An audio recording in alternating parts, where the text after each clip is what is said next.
જેનો સંપૂર્ણ અર્થ geographical induction છે।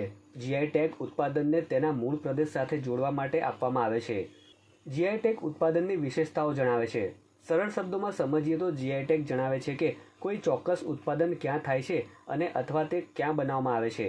ત્યારે ભરૂચમાં જીઆઈ ટેગ મેળવનાર સુજની ભરૂચ જિલ્લામાંથી પ્રથમ ઉત્પાદન સાબિત થયું છે। પ્રોજેક્ટ રોશની હેઠળ કારીગરોથી લઈને સરકારી અધિકારીઓ સુધીના વિવિધ હિતધારકોના સમર્પિત પ્રયાસોનું આ પરિણામ છે।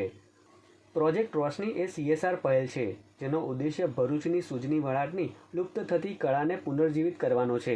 જેમ કે વણકર કારીગરોની સહકારી મંડળીની રચના, તાલીમ કમ ઉત્પાદન કેન્દ્રનો વિકાસ, હેન્ડલૂમ વ્યવસાયનું ઔપચારિકકરણ, મહિલા સશક્તિકરણ જેવા વ્યૂહાત્મક બહુવિધ હસ્તક્ષેપ સાથે તાલીમ, આગામી યુવા પેઢીને સુજની વણકર તરીકે તૈયાર કરવી વગેરે રહ્યો છે।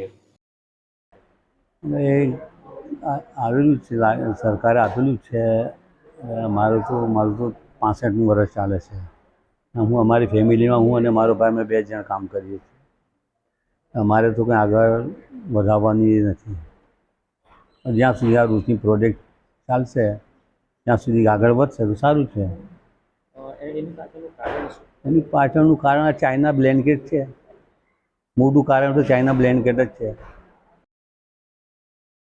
જો કે પ્રોજેક્ટ રોશનીના ભાગરૂપે જીઆઈ ટેગ માટેની અરજી શ્રી ભરૂચ જિલ્લા સુજની ઉત્પાદન અને વેચાણ સહકારી મંડળી દ્વારા મોકલવામાં આવી હતી, જેમાં જિલ્લા વહીવટી તંત્ર દસ્તાવેજીકરણ માટે મુખ્ય સહાયકની ભૂમિકા ભજવે છે। DIC office, commissioner cottage office અને ઘણા હિતધારકોએ પણ સુજની વણાટ માટેના દસ્તાવેજીકરણ અને પેપર વર્ક માટેના પ્રયત્નો કર્યા છે। રોશની પ્રોજેક્ટની શરૂઆત તારીખ 12મી માર્ચ 2023ના રોજ હેરિટેજ બિલ્ડિંગ પર ફુરજા નજીક ભરૂચના હૃદયમાં રેવા સુજની સેન્ટરના ઉદ્ઘાટન સાથે કરવામાં આવી હતી। રોશની પ્રોજેક્ટ હેઠળ 40 વર્ષો પછી ખૂબ જ પ્રથમ પ્રોટોટાઇપ હેન્ડલૂમ વિકસાવવામાં આવ્યું છે। આ રેવા સુજની કેન્દ્ર સુજની વણાટની આ વિશિષ્ટ અને મન ફૂંકતી કળા વિશે શીખવા માંગતા તમામ લોકો માટે સામાન્ય સુવિધા અને તાલીમની સુવિધા ચલાવી રહ્યું છે।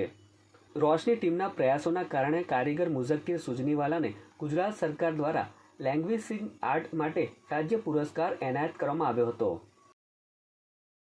આ જે ટેગ મળેલું છે એ તો બહુ ખુશીની વસ્તુ છે કે આપણા ભરૂચ જિલ્લાની અંદર આખાની અંદર ફર્સ્ટ ટેગ મળેલું છે।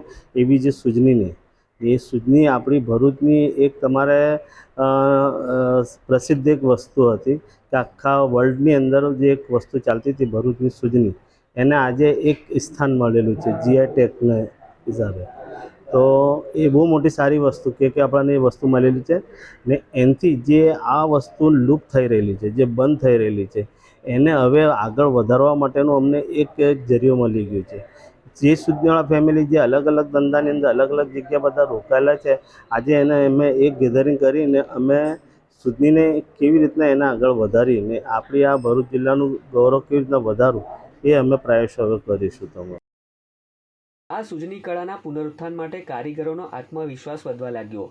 બિન સુજનીવાલા પરિવાર પેઢીએ પણ રસ દાખવ્યો અને આ વણાટ કળા શીખવાનું શરૂ કર્યું, જેણે તેમને આજીવિકાની નવી તક પણ પૂરી પાડી। સુજની કારીગરે વિવિધ રાષ્ટ્રીય અને આંતરરાષ્ટ્રીય પ્રદર્શનોમાં પણ ભાગ લીધો હતો, જેમ કે મહાત્મા મંદિર ગાંધીનગર ખાતે G20 કોન્ફરન્સ, ભારત મંડપમ અને ભારત ટેક્સ નવી દિલ્હી ખાતે રાષ્ટ્રીય હેન્ડલૂમ ડે સેલિબ્રેશન અને ઘણા બધા કાર્યક્રમોમાં સહભાગી થયા હતા। ટીમ રોશનીમાં deputy commissioner of industries JB Dave, Gandhi national fellow Nirav Kumar Sanchaniya, Rizwana Zamindar અને તેમની ટીમ, મુઝક્કીર સુજનીવાલા સહિત सुजनीवाला परिवारना तमाम सभ्यों समावेश थाय छे। भरूच सुजनी कोऑपरेटिव सोसाइटी ने अप्लाई किया था जीआई टैग के लिए और बहुत ही खुशी की बात है कि आज डिस्ट्रिक्ट कलेक्टर तुषार सुमेरा जी, डीआईसी दवे सर और पूरी रोशनी टीम की वजह से आज भरूच सुजनी को जीआई टैग रजिस्टर्ड ऑफिशियली हो गया है। और ये इतनी खुशी की बात है क्योंकि हमारे यहाँ पे भरूच का ये first landmark historic GI tag मिला है। जीआई टैग मिलने से पूरे सुजनीवाला फैमिलीज़ को और जो सब आर्टिसंस और ये जो स्किल हेरिटेज आर्ट जो कर रहे हैं सभी को एक ऑथेंटिक मिलेगा, इंटरनेशनल लेवल पे ट्रेड करने मिलेगा। इस वजह से क्योंकि हमारे यहाँ से जो भी सुजनी जाएगी जीआई टैग की वो एक क्वालिटी कंट्रोल के साथ होगी और साथ साथ उनकी प्योरिटी एंड ऑथेंटिसिटी पूरे वर्ल्ड वाइड गिनी जाएगी।